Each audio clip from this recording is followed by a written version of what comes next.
Kevin the Monster Randleman, brought to you by thefightnerd.com. Hey, I'm Connor Cordova for thefightnerd.com, here today in Denver, Colorado with the monster Kevin Randleman. Thank you so much for doing this. Thank you very much, Connor. First of all, I'd like to ask you, how do you like your new action figure? I thought it looked pretty sick. Hey, anytime anyone wins an action figure, you got to be excited about that. Looks good to me. Can't complain about it. Did you start at a young kid or more in high school? I started as a young kid. Everyone in my family did some kind of sport, regardless of basketball, track, and all that. And the brother that I was right under, he wrestled too. So I wrestled ever since I was 10, 12. Did you ever get picked on growing up? Yeah, all the time. I mean, I'm only 5'10". I always got, I got picked on a lot. Yeah, I guess you could say in a way, somewhat around. I was a little bit of a nerd here and there. I mean, I wore braces when I was younger, so I didn't go out and play with the other kids for a long time because I had these big braces on my leg. They call me the Forrest Gump, the MMA Forrest Gump, I guess. So, I mean, I read a lot of books, did a lot of stuff on my own, but as I got older, started getting a little bigger, people that started picking on me, started getting ass whoopings. So, I mean, people stopped picking on me because they realized it was, to fight Kevin, you have to fight him forever because he's going to keep coming back. And I don't forget nothing, and I don't forgive, and I can't forget. So, but now that you can't pick on people forever. That's right. I'd be afraid as hell to pick on this guy. People still do pick on us. It doesn't matter. People that are 6'2" and 235 pounds want to make a name for themselves for picking a fight with someone. When people stand taller than you, they think they can take you. Then, just like all those guys that watch UFCs and watch the fights and say, "Man, I can do that."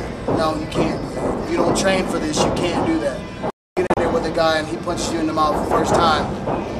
The only way you're gonna get out of there is if you become a coward and just say, "I'm done."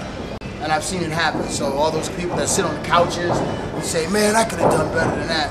Get your ass off the couches and try it. Your first pro fight was in the Valley Tudo 1996, is that correct? Wow, that was a long time. Yeah, I would. Sounds about right. I want to say 97, but you probably have your information a lot better than me. Had you done any striking before that tournament? Or yeah, in the street.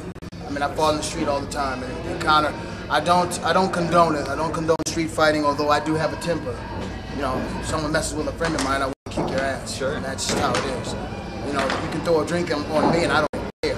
I'm just gonna walk away from that because it's stupid. I'm gonna hurt you, but for the most part, if you mess with my friends or my family, I want to hurt you back. It's kind of the whole long and short of it. I hate bullies. Sure, I totally understand that. Was learning striking tough? Striking is easy. If you work at everything, just like you're working at being a journalist, you're going to get better and better with time, just like all the other MMA websites, just like everyone else. You see fighters that are average, and then you see them 2 years later, you see them being some spectacular fighters. So everything you do, if you work at it, you will get better at it. And if you're athletic, you can get really good at MMA. Trust you about that.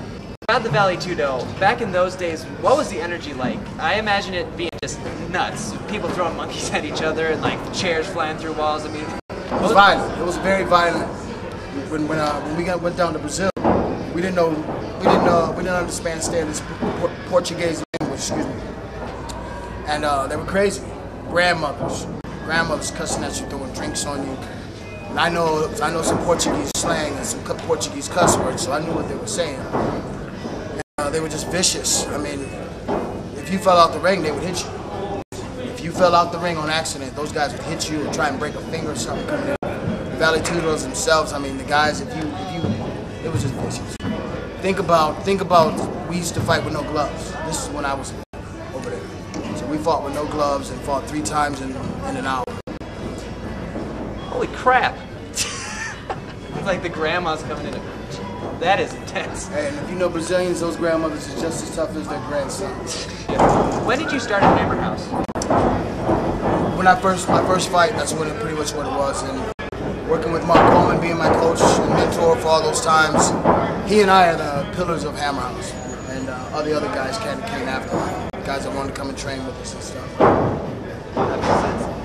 Speaking of Mark Coleman, you guys have such a remarkable relationship. It seems like you're more like brothers. When you fight somebody that maybe Mark lost to, you just feel like you're more intent to just tear that person's head off than you would if otherwise. Are you guys really that tight? Well, we're definitely tight. We've been in street battles together. I mean, we wrestled in college together. He was an Olympian. I was a national champion together. You always get those long time friends are the ones that you have that big approach with for the rest of your lives, no matter what happens. And just like a brother, we argue. And we've been around each other so long that we get into arguments all the time, But just like family, you hurt your family the most. You argue with your family. The people are around you. You talk to them. You keep them in line. You keep them honest. Right. So we keep each other honest. Yeah, it's family, right? You've had terrible injuries. What drives you to keep going? I'm an athlete, and it's fun. And one, I'm not working for no one for a 9-to-5 job. One, I love what I do, and to me, I'm never going to work a day in my life. I mean, the injuries over the last 4 or 5 years, the comas, the torn shoulders, the surgeries, 16 surgeries, that means nothing because the whole time, the only thing that kept me going was the idea. When I watch the 205-pounders fight, I mean, I know that I'm good enough to still make a difference and make an impact. It's going to take me maybe a year to be back to 100%. I thought I'd be 100% for my last fight, but I was. But then you've got to train. You got to get punched. You got to get kicked. You got to get your timing down. And I thought my timing was down, but it wasn't.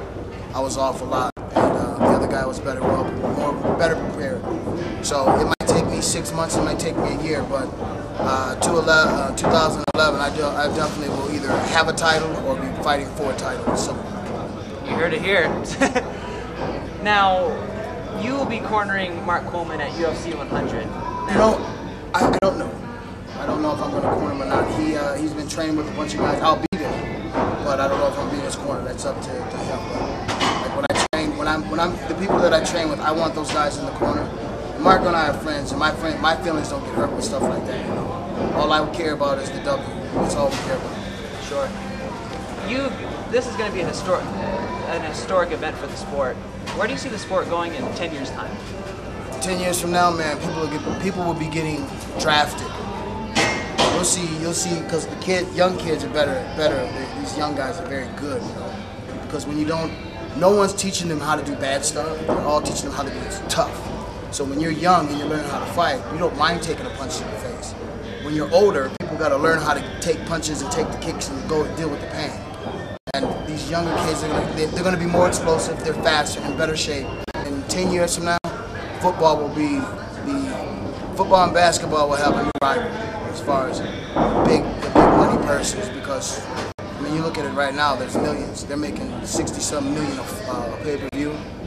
I know that there's a lot of rich people out there trying to get involved in the sport, but they just don't know how because they're listening to the wrong people. If you want to get into the MMA world and make a difference, you need to talk and contact or get on your payroll someone that's been involved in bigger organizations. That makes total sense. Now, I do work for thefightnerd.com, so it's going to get really nerdy up in here. Is there any way, without killing me, you could pick me up and, like you did Fedor, and almost kill him? Well, do you want me to almost kill you? I would like to be living after this whole experience. Well, that's a broad statement. If you want to be living, I would like to be living in good health. What's your definition of good health? Oh man, I'm not sure what I'm getting into today. We gotta be specific just to be specific. I would like to walk after this interview. Walk? And be a fully functioning member in society.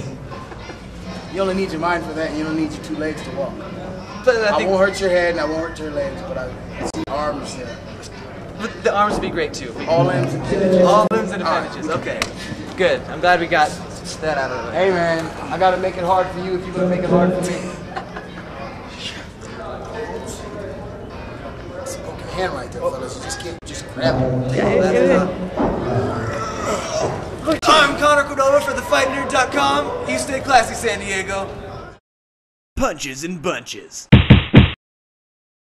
Toughest opponent. Multiple tough individuals. Randy Couture, Quentin Jackson, being the toughest. Who's got your back, Robert De Niro or Al Pacino? Al Pacino. KFC or Taco Bell? KFC. Aliens? Yes? No? Yes. Who's hotter, Jessica Alba or Jessica Biel? Both. Favorite ride at Disneyland? Never been to Disneyland. What superpower would you have? Healing power. Being able to, not being able just to heal myself, being able to heal other people. Funniest movie you've ever seen? The Hangover. The Hangover. Right now, thinking that was the funniest thing I've seen in a long time. The Hangover. It was funny. Meanest kid in middle school? Troy fucking Pickens. This video was sponsored by Hoodlum Fight Gear. Check out their gear and apparel at hoodlumfightgear.com.